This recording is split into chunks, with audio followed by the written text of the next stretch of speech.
காலை நேரம் குட்டி கண்ணன் தூங்கின்னு இருக்கான். இங்க பார்த்தா ஆச்சரியமான ஒரு சயனம், ஒரு படுக்கையில கண்ணபிரான் சயனிச்சுட்டு இருக்கான். எழுந்துருடா எழுந்துருடான்னு எழுப்புறா. இவனோ நல்ல நண்பகல் வேலை, உச்சி காலமே வந்துடுத்து, கொரட்டை விட்டு தூங்கின்னு இருக்கான். எழுப்பி பால் ஊட்ட வேண்டாமா? கிருஷ்ணா கிருஷ்ணா எழுந்துடா. அம்மம் உண்ண துயில் எழாயே. அம்மம்னா தாய்ப்பால்னு அர்த்தம். அந்த குழந்தைக்கு ஏற்ற வார்த்தை அம்மம் உண்ண. டேய் அம்மம் சாப்பிடணும்டா, அம்மம் சாப்பிடணும்டா. வர்றா, தாய்ப்பால் குடுக்கறதுக்காக வந்திருக்கேன்டா, நீ குடிக்கிறதுக்காக எழுந்துக்கணும்டா. அம்மம் உண்ண துயில் எழாயே. துயில்னா தூக்கம். துயில் எழாயே, கொஞ்சம் தூக்கத்திலேருந்து எழுந்துக்கோ, தாய்ப்பால் குடிடாங்கிறா. கிருஷ்ணன் பார்த்தா இப்படியே அசையறான்.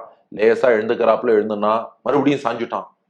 இது என்னடா இது, ராத்திரி வேற நீ தாய்ப்பால் குடிக்கலடா, எப்போதும் ராத்திரி உனக்கு பால் ஊட்டிட்டு தான் படுக்க வைப்ப.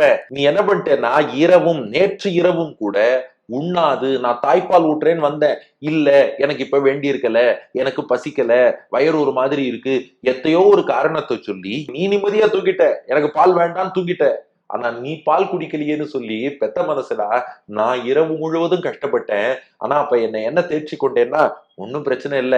காத்தால கிருஷ்ணன் எழுந்துட்டதும் ஓடி வந்துருவான், அம்மா பசிக்கிறது பசிக்கிறதுன்னு சொல்லிட்டு. ஏன்னா நேத்து பால் குடிக்கல இல்லையா, நீ காத்தால முழிச்சுட்டதுமே கிருஷ்ணனுக்கு நன்னா பசிக்கும், இன்னைக்கு நன்னா ராத்திரிக்கும் சேர்த்து வச்சு நிறைய பால் குடிப்பான் அப்படின்னு எதிர்பார்த்துன்னு வந்தேன்டா. ஆனா காத்தால ஆகியும் நீ எழுந்துக்கல. இன்றைக்கு பகல் உச்சி காலத்துக்கே வந்துருத்துறா, நண்பகலே வந்துருத்து, இன்னுமா கொரட்டை விட்டு தொங்குவ அப்படின்னா. ஆமா மெதுவா எழுந்துக்கிறேன் அப்படின்னு ஏதோ இவன் பாட்டுக்கு உடறிட்டு மறுபடியும் தூங்கிட்டே இருக்கான். பெரியாழ்வார் யசோதை பார்த்தா, ஏண்டா நான் உன்னை எழுப்ப வேண்டியிருக்கே, நான் எதிர்பார்த்தது என்ன தெரியுமா? நேத்து பால் குடிக்காம தூங்கின நீ இன்னைக்கு கார்த்தால எழுந்துட்டு அம்மானு ஓடி வந்து என்னை கட்டி அணைச்சிண்டு செல்லமா கோச்சுண்டு, ராத்திரி நான் தான் பால் குடிக்க மாட்டேன்னு சொன்னா நீயும் பால் குடுக்காம தூங்க வச்சுட்டியோ இல்லையோ, இப்போ ஒழுங்கா எனக்கு பால் கொடு அப்படின்னு கேட்பேன்னு எதிர்பார்த்துட்டு இருந்தேன். ஆனா வரவும் நீ வருவதை காணேன், நான் காணவில்லடா. ஒருவேளை உனக்கு பசிக்கல போல இருக்கு, 2 நாளா ஏதோ வயத்துல பிரச்சனை, பசிக்கல போல இருக்கு, அதான் குழந்தை சாப்பிடலையோன்னு நினைச்சு உன் வயத்தை தொட்டு பார்த்தேன், உன் வயிறு நல்லா ஒட்டி போச்சுடா, அதனால உனக்கு பசி இருக்கு. சில சமயம் அம்மா என்ன பண்ணுவா, குழந்தையோட வயத்தை தொட்டு பார்த்தே சொல்லிடுவா, இப்ப குழந்தைக்கு பசிக்கிறது, வயிறு எம்டியா இருக்கு, இப்ப உணவு தேவை, அதெல்லாம் அம்மா கண்டுபிடிச்சிருவா.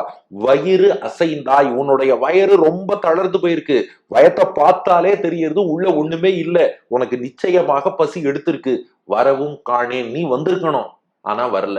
இத பார்க்கும்போது என்னுடைய மார்பகங்கள்லாம் தளர்ந்து பால் சொரியுது.